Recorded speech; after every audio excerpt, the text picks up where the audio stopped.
Bienvenue sur FR Délinet. Notre actualité d'aujourd'hui parlera de « Demain nous appartient », spoilé, la police arrête le suspect la Dame Blanche.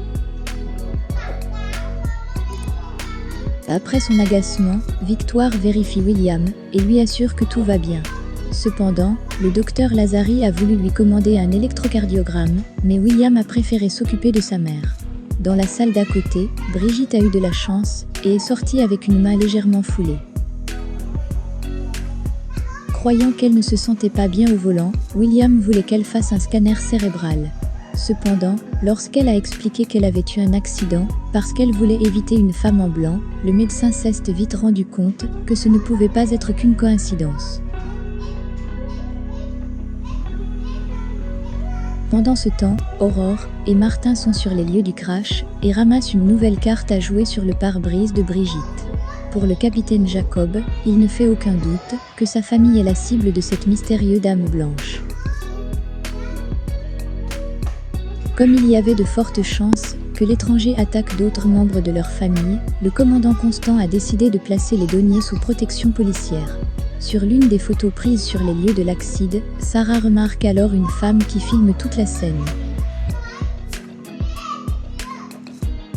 Alors que le profil pouvait correspondre à la femme décrite par Chloé, la police traquait une Magali Kermadec, une vidéaste passionnée par les accidents de voiture. Sans attendre, Aurore et Martin sont venus chez elle et l'ont appelée. Voyant une robe blanche sur le pont arrière de sa voiture, la police l'a immédiatement arrêtée. Lors de son interrogatoire, Magali a déclaré son innocence et a déclaré qu'elle avait simplement une fascination pour les accidents de la route. Malgré tout, Aurore jure de ne pas lâcher prise jusqu'à ce qu'elle trouve la fin de cette histoire. Derrière la fenêtre sans fenêtre, Chloé lui confirme que la silhouette de Magali peut correspondre à celle de la Dame Blanche. La nuit, Aurore se lève pour boire de l'eau et entend un bruit. Ensuite, la policière a fait le tour de la maison et s'est soudain rendu compte que quelqu'un avait laissé de nombreuses photos de sa fille et de son mari sur le sol. De retour à Sète, Solène retrouve sa famille avec bonheur. Pour ne pas gâcher l'ambiance en parlant d'H, Tristan exhorte sa nièce à montrer ses progrès depuis son opération. Elle se leva alors de sa chaise sous les regards étonnés de ses frères et oncles. De son côté, Juliette a affronté Sacha dans le salon.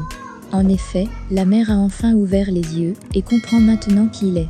Dégoûtée de l'homme qui avait partagé sa vie avec elle toutes ces années, Juliette lui a annoncé qu'elle ne l'aimait plus et qu'elle ne l'aimait plus. N'ayant plus rien à perdre, Sacha lui confie qu'il aime toujours, mais Juliette lui répond qu'il est mort avec elle. Alors qu'il demandait à voir ses enfants, elle refusa catégoriquement et annonça qu'elle avait l'intention de déménager dans une autre région. Lorsqu'il a supplié, Juliette a simplement dit qu'il les reverrait une dernière fois lorsqu'il témoignerait contre lui. De retour chez Tristan, Juliette n'a pas vraiment envie de parler de son entretien avec Sacha. Lorsque Gaspard avoue qu'il s'inquiète pour son père malgré le mal qu'il leur a causé, Ben et Solène rétorquent qu'ils doivent tous l'effacer de leur vie une fois pour toutes.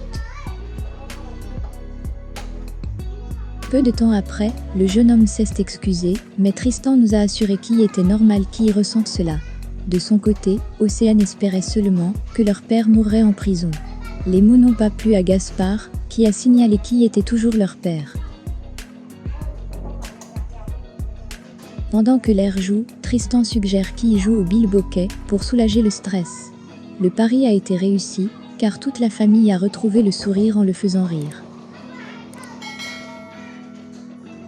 Merci d'avoir regardé et à la prochaine vidéo. N'oubliez pas de vous abonner à notre chaîne. En attendant, faites-nous part de vos commentaires dans la section commentaires ci-dessous.